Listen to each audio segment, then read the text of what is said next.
Good morning. Sa nagtatanong sa akin regarding sa mahirap ba maging cashier? Na-experience ko lang yung first kong maging isang dito sa cashier sa Metron is kapa-kapa talaga ako kasi na daming machine. Hindi mo agad maintindihan yung mga proseso dito sa loob. Sa magtyaga ka lang makikinig sa magtuturo sa iyo, kuha mo rin yung mga tinuturo sa iyo. Tsaka talagang mahirap kasi nga daming machine like Maya, EO, tapos laman pa ng Usar mo akong password. marami yan. So pag gusto mo talagang maging cashier dito sa Petron, kailangan talaga is pag nasa loob ka na, kailangan yung mind mo is walang ibang inisip, kumbaga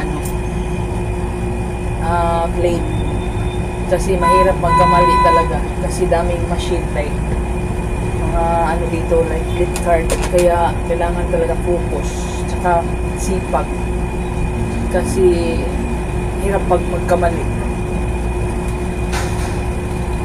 Tapos charge pa sa'yo pag yung pagkakamali mo kasi nga ikaw yung cashier, so dapat talaga mag-ingat. Tapos yung mind mo talaga is nakaano lang lahat sa mga mo dito sa loob para smooth lang yung takbo ng trabaho mo. Bawal ka mapagod kasi kailangan mo talaga maging masipag ka dito sa loob. Daming attendant sa labas, ikaw lang mag-isa, so kailangan talaga yung mind mo is laging ready sa lahat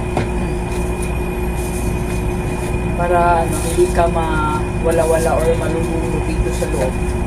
Pero pag first time talaga yun nangyari sa akin is hirap talaga. Kapa-kapa ka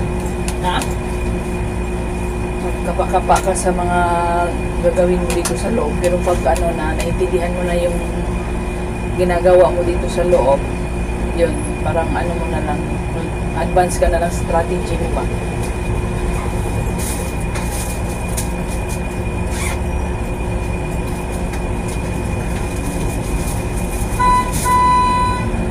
Kasi hindi talaga biro dito sa loob maging isang cashier. Mahirap.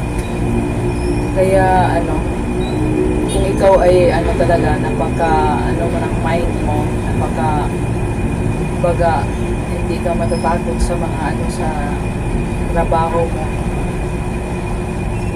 Tawag nito love your work, ganon. Hindi ka mahihirapan kasi nga na yung mga mind mo eh. Kaya sa nagtatanong sa akin, kung lang kung gusto mo maging cashier talaga sa Petron.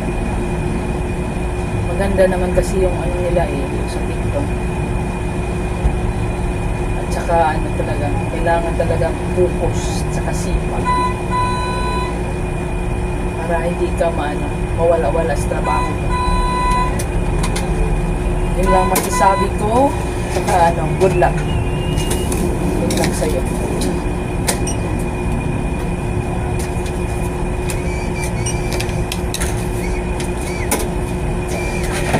Basta masasabi ko lang is nasa focus ka lang. Daming dala mo dito sa loob.